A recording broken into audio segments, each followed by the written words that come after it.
navigating the legal system.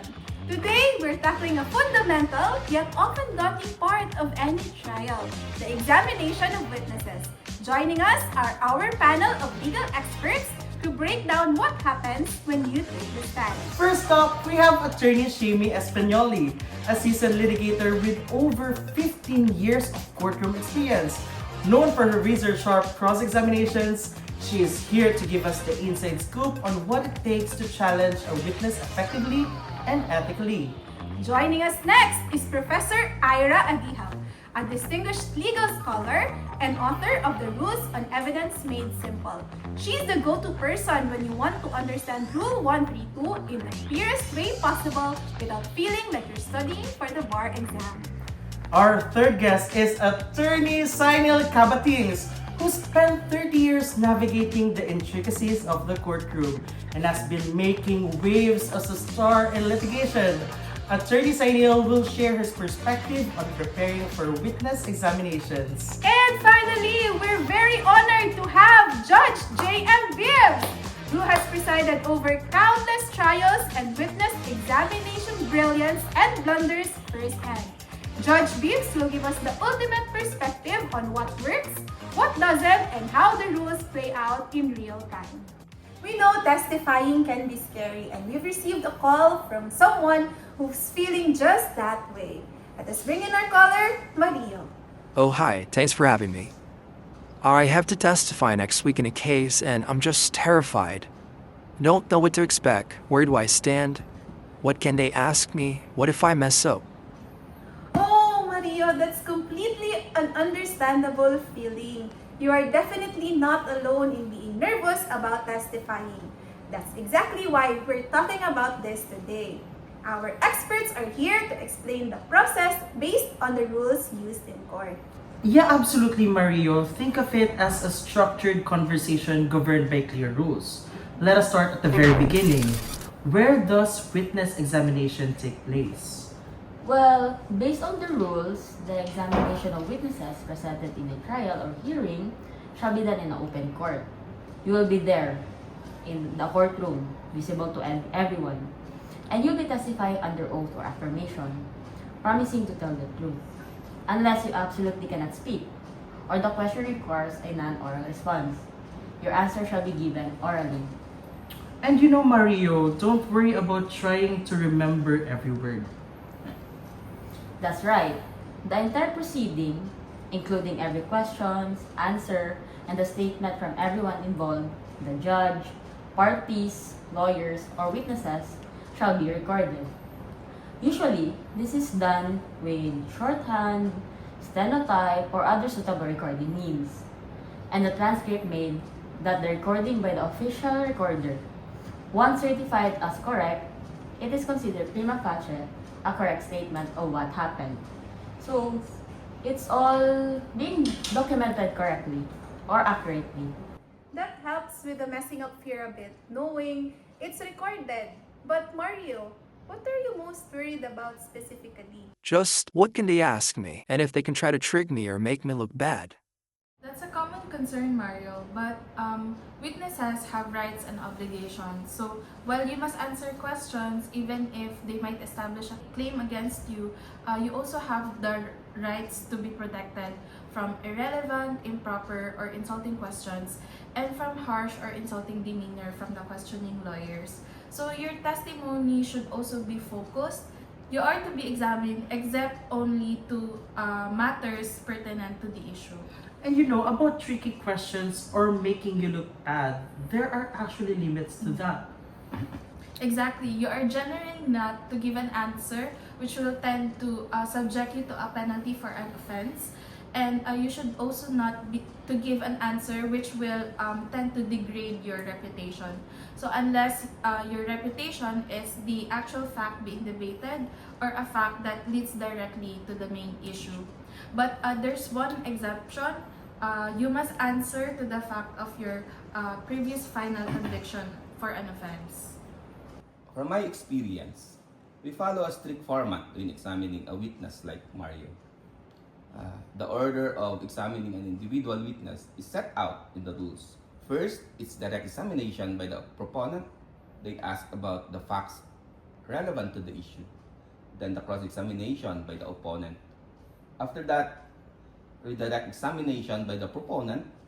Then finally, re-cross-examination by the opponent. So, Mario, you go through these stages, but what's the difference between direct and cross-examination? Good question. Direct examination, as I said, is presenting your story or the facts you know. Cross-examination by the adverse party is different. Its purpose and extent are broad. They can ask you about many matters stated in your direct examination or things connected with it. They do this with sufficient fullness and freedom to test your accuracy and truthfulness. Check for any interest or bias or the opposite, and to elicit all important facts bearing upon the issue. So, they can challenge your statements and explore related topics. Attorney Cabatings, how about redirect and recross? Redirect examination happens after cross-examination. The party who called you gets to explain or supplement answer you gave during cross-examination.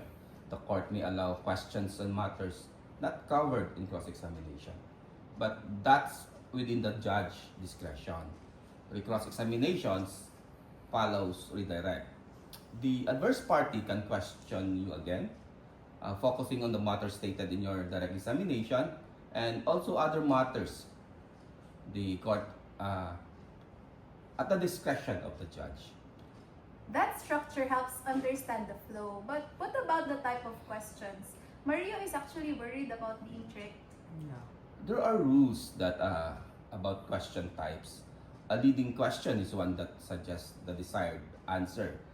Generally, these are not allowed. There are exceptions on cross-examination, preliminary matters, when it's hard to get direct answers from witnesses who are ignorant, young children, of feeble-minded, or deaf-mute, with unwilling or hostile witness when examining an adverse party or their officer or agent. But critically, a misleading question is one that assumes a fact not testified to or contradict what you already said. These are not allowed. So, while they can challenge on the cross, they can just invent any questions.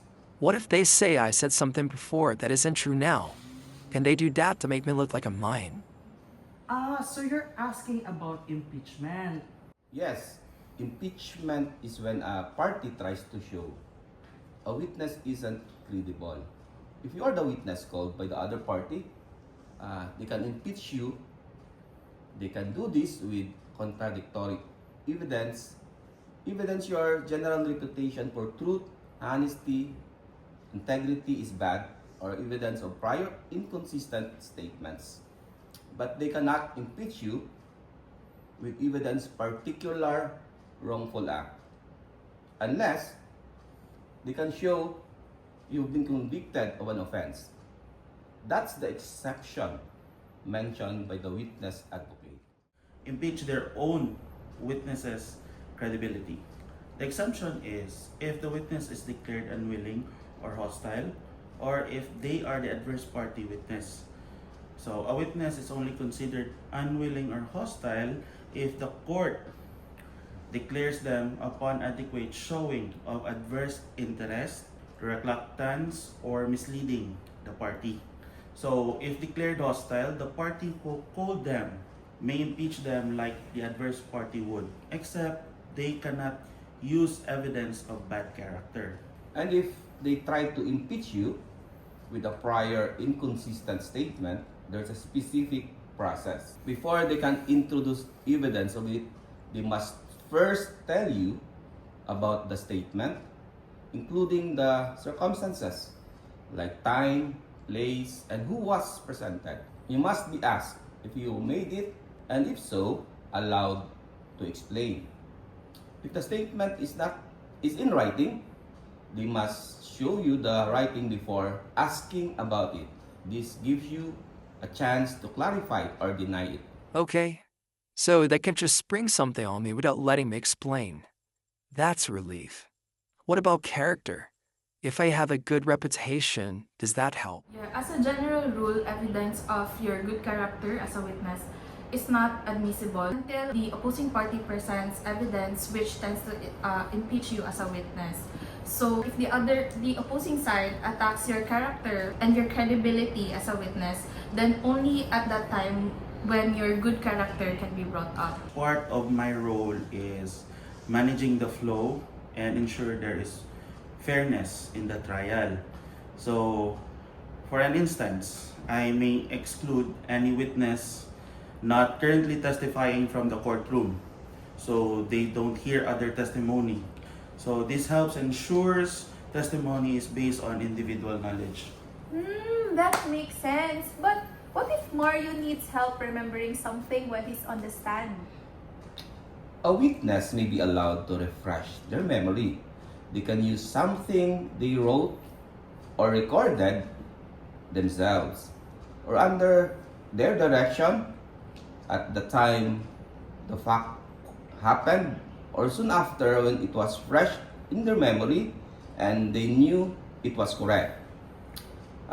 If they use a writing or record, it must be produced and can be inspected by the adverse party who can cross-examine you on it and even read it into evidence. Yeah, and you can even testify from such a writing sometimes. Yes, a witness can testify from a writing even if they don't remember the specific facts. If they can swear the writing was correct when made, but the rules warns that this kind of evidence must be received with caution. And one last point, the rule prevents presenting a misleading partial picture. When a part of transaction, writing, or record is presented by one party, the whole of the same subject may be inquired into by other. If only detached part is given, the other relevant act, declaration, conversation, or record necessary to understand it can also be presented. So also, whenever a writing is shown to a witness, the adverse party has the right to inspect it. Wow, that's a lot. But it's actually making more sense. Knowing these are rules about what they can ask, the order, and that I have rights, it really helps. It's still scary, but less unknown now. That's exactly what we hoped for, Mario. Understanding the process can take away some of the fear. You'll be in an open court, under oath, giving oral answers, and your testimony will be recorded. You have rights to protection and pertinence, but also obligations. There are limits on leading and misleading questions. While impeachment is possible for an adverse witness, there are rules for that, especially with prior inconsistent statements. Remember, good character evidence comes in if your character is attacked. The judge controls who is in the room and keeps witnesses separate. And you can use documents to refresh your memory, subject of course to inspection by the other side and rules about completeness. Precisely. While challenging, witness examination is a controlled process designed to get the facts within established boundaries. Thank you so much, everyone. This has been very helpful. You're very welcome, Mario. We wish you the best next. And that wraps up our deep dive into witness examination based on the rules. A big thank you to our legal experts, Attorney Shama Española and Attorney Ira Wata-Aguihap. Thank you so much. Also, big thanks to Attorney Cynil Cabatingan and Judge J.M. Bibbs for breaking down those very important rules. Understanding these procedures is vital for anyone involved in court proceedings, whether as a witness or just an interested court observer. Join us next time on Legal Lifeline! See you next episode!